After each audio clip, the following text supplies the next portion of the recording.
संसद की सुरक्षा मामले में गृह मंत्रालय की जांच कमेटी गठित, डीजी सीआरपीएफ की अध्यक्षता में कमेटी गठित की गई। कमेटी में दूसरी सुरक्षा एजेंसियां भी शामिल, सुरक्षा मजबूत करने पर रिपोर्ट देगी कमेटी।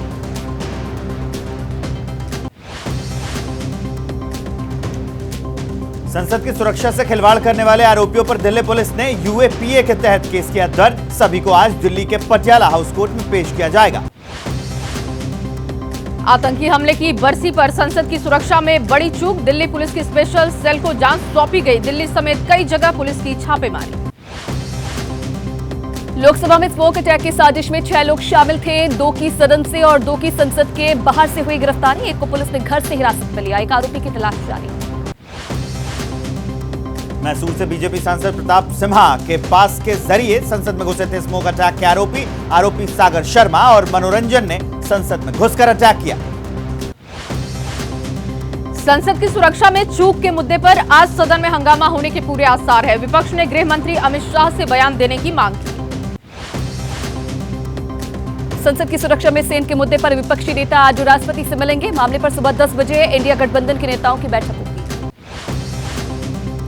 लोकसभा की सुरक्षा में चूक पर विपक्ष के कड़े तेवर, कांग्रेस अध्यक्ष मल्लिकार्जुन खड़गे ने दोनों सदनों में गृह मंत्री के बयान की मांग की। खड़गे ने कहा, सुरक्षा में चूक गंभीर मामला, जांच होनी चाहिए। संसद में स्मोक अटैक पर लोकसभा स्पीकर ओम बिरला ने कहा, यह सभी सांसदों की सुरक्षा का मुद्दा है, उच्च स्तरीय जांच होगी, सदन की सुरक्षा की समीक्षा की जाएगी। सूत्रों के हवाले से खबर, संसद की सुरक्षा में सेना के बाद पब्लिक गैलरी के लिए अगले आदेश तक पास जारी करने पर रोक लगा दी गई है। सांसदों के पीए की एंट्री पर भी पास भी रद्द कर दिए गए हैं। हरियाणा संयुक्त किसान मोर्चा ने संसद के बाहर से गिरफ्तार की गई नीलम को रिहा करने की मांग की। नीलम जिंद की रहने वाली हैं और बेरोजगार हैं। किसान आंदोलन में भी शामिल रही थी नीलम। संसद के शीतकालीन सत्र का आज 9वां दिन है। संसद की सुरक्षा में हुई लापरवाही को लेकर आज संसद में हंगामे के पूरे आसार। दिल्ली के लोगों के लिए आज बड़ा दिन, आईपी डिपो में 600 नई इलेक्ट्रिक बसों का होगा उद्घाटन। दिल्ली के मुख्यमंत्री अरविंद केजरीवाल सुबह 9:30 बजे करेंगे उद्घाटन। सूत्रों के मुताबिक कांग्रेस मध्य प्रदेश और राजस्थान में जल्द नई पीसीसी का गठन करेगी। बड़े नेताओं के पदों में बदलाव हो सकता है। छत्तीसगढ़ सरकार ने आज बुलाई कैबिनेट की बैठक। मुख्यमंत्री विष्णुदेव साय ले सकते हैं कई अहम फैसले। 18 लाख पीएम आवासों को मंजूरी, 2 साल के बकाया बोनस समेत कई बड़े मुद्दों पर लग सकती है मुहर। विष्णुदेव साय ने छत्तीसगढ़ के नए सीएम के रूप में ली शपथ। राज्य के चौथे मुख्यमंत्री बने हैं विष्णुदेव साय। अरुण साव और विजय शर्मा ने डिप्टी सीएम के रूप में ली शपथ। शपथ ग्रहण से पहले विष्णुदेव साय ने अपने पैतृक निवास में देवी देवताओं की पूजा अर्चना की। मुख्यमंत्री ने नवग्रह पूजा के साथ अनुष्ठान भी किया। परिवार के सदस्य भी मौजूद रहे। छत्तीसगढ़ में सरकार के गठन पर पीएम नरेंद्र मोदी ने बधाई दी है। नए मुख्यमंत्री, दोनों डेप्यूटी सीएम और मंत्रिमंडल के बाकी सदस्यों को प्रधानमंत्री की तरफ से बधाई। पीएम मोदी ने लिखा, भाजपा सरकार जन आकांक्षाओं को पूरा करेगी। शपथ ग्रहण के बाद छत्तीसगढ़ के मुख्यमंत्री विष्णुदेव साय की प्रेस कॉन्फ्रेंस। मुख्यमंत्री बोले, जनता के भरोसे के मुताबिक काम करने की कोशिश होगी। छत्तीसगढ़ के नए उप मुख्यमंत्री अरुण साव की मां बोली, अरुण साव की कुंडली में बचपन से ही राजयोग था। बेटे के इतने बड़े मुकाम पर पहुंचने पर मां ने खुशी जताई।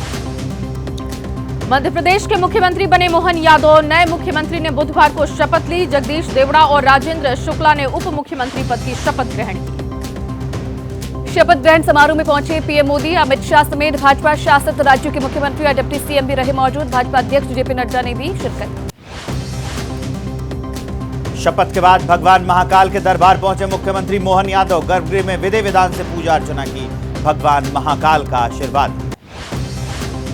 एमपी में नए मुख्यमंत्री के शपथ समारोह में नहीं दिखी लाडली बहना योजना की झलक। शपथ ग्रहण स्थल पर लगे होर्डिंग्स में लाडली बहना योजना को छोड़कर बाकी सभी योजनाओं की चर्चा। एमपी में धार्मिक स्थलों पर लाउडस्पीकर बैन। सीएम बनते ही मोहन यादव का बड़ा फैसला। धार्मिक और सार्वजनिक स्थानों पर लाउडस्पीकर के इस्तेमाल पर पाबंदी।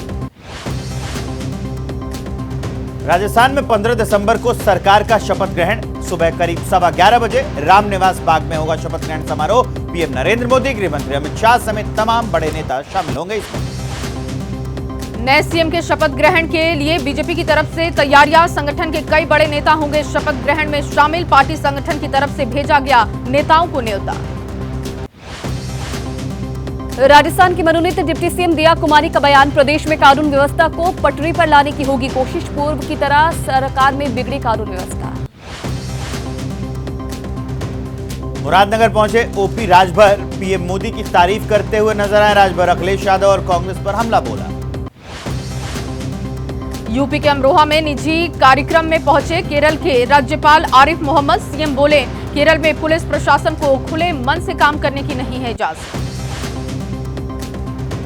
21 दिन बाद फिर से जेल लौटा राम रहीम, राजस्थान चुनाव से पहले राम रहीम को मिली थी फरलो, रोहतक की सुनारिया जेल में वापस लौटा राम रहीम, कड़ी सुरक्षा व्यवस्था के बीच जेल आए। महादेव ऐप को लेकर बीजेपी नेता गौरी शंकर श्रीवास बोले आने वाले समय में कई और बड़े चेहरे होंगे बेनकाब सट्टेबाजों की जगह जेल होगी। शरद पवार ने गृह मंत्री अमित शाह से मांगा मिलने का समय, सूत्रों के मुताबिक गन्ने से इथेनॉल निर्माण की नीति और प्याज पर निर्यात बंदी के संबंध में चर्चा के लिए वक्त मांगा गया। सरकार के 1 साल पूरे होने पर बोले हिमाचल प्रदेश के सीएम सुखविंदर सिंह सुक्खू, 365 दिन के भीतर लिए गए 365 फैसले, राज्य की आर्थिक स्थिति पहले से काफी बेहतर है। मनी लॉन्ड्रिंग केस में दिल्ली सरकार के पूर्व मंत्री सत्येंद्र जैन की अंतरिम जमानत पर आज सुप्रीम कोर्ट में सुनवाई होगी। ईडी ने सत्येंद्र जैन को 30 मई 2022 को गिरफ्तार किया था।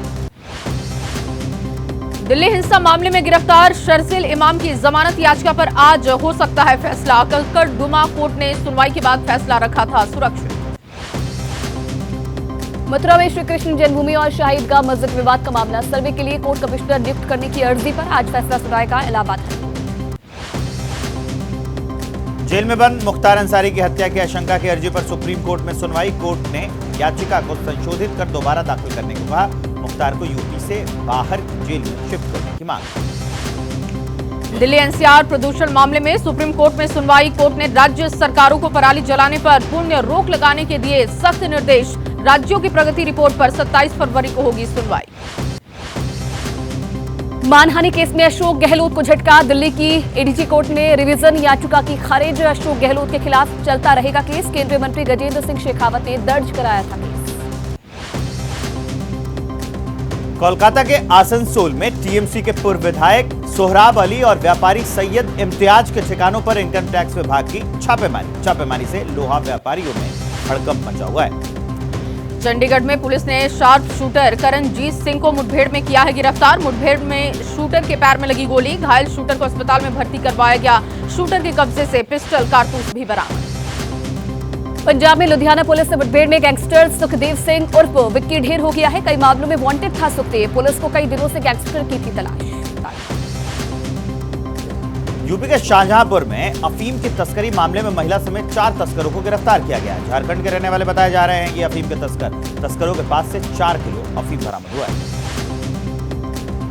यूपी के संत कबीर नगर में लालच देकर धर्म परिवर्तन कराने वाले 2 आरोपी गिरफ्तार। प्रार्थना सभा में बुलाकर दंपत्ति लोगों पर धर्म परिवर्तन कराने का बनाते थे दबाव। मुंबई क्राइम ब्रांच ने 9 बांग्लादेशियों को गिरफ्तार किया है। फर्जी आधार कार्ड बनवाकर अवैध रूप से भारत में रह रहे थे बांग्लादेशी। महाराष्ट्र के पालघर में बेटे ने पैसे के लालच में रची खुद के अपहरण की साजिश। पिता से पैसे लेने के लिए बेटे ने षड्यंत्र रचाई। पुलिस ने 20 साल के बेटे को अब गिरफ्तार किया। पश्चिम बंगाल के कूच बिहार में बीजेपी की रथ यात्रा को पुलिस ने रोका। पुलिस की मंजूरी न मिलने पर रोकी गई यात्रा। विरोध में बीजेपी कार्यकर्ताओं ने हाईवे पर लगाया जाम।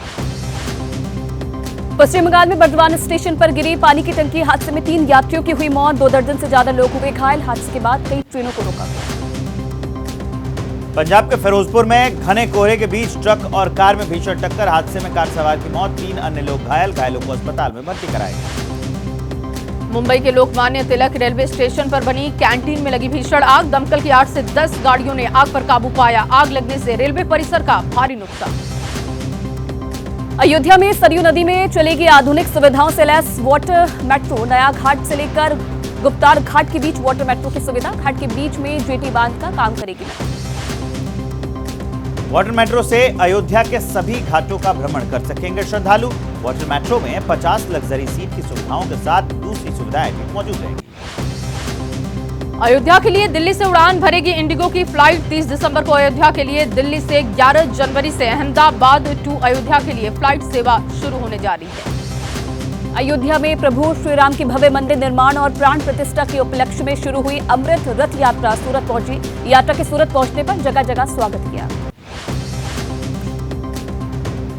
हरियाणा के अंबाला में पुलिसकर्मियों को फिट रखने के लिए जिम बनाए जाएंगे।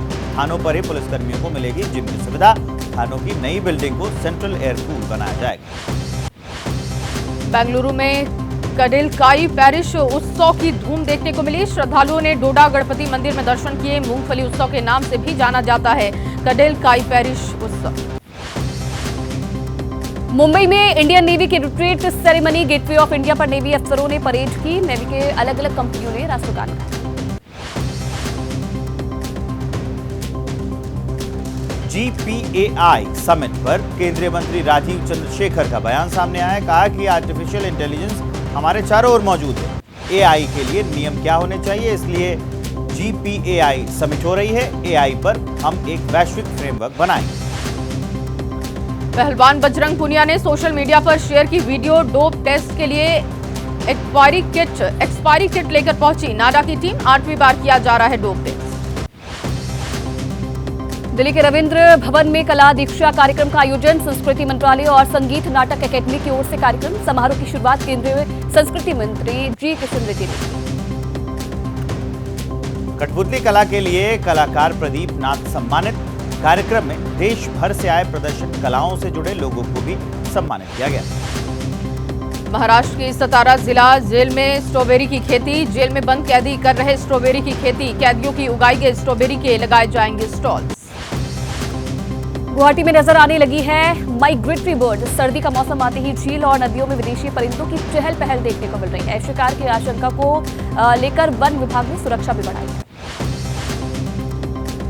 असम में अचानक बदला मौसम। डिब्रूगढ़ में बारिश के साथ जमकर हुई ओलावृष्टि। ओलावृष्टि से कई इलाकों में तबाही। 24 घंटे खराब मौसम का अलर्ट। पूर्वी सिक्किम के ऊंचाई वाले इलाकों में बर्फबारी और खराब मौसम में पर्यटक फंसे। भारतीय सेना के जवानों ने पर्यटकों का रेस्क्यू किया।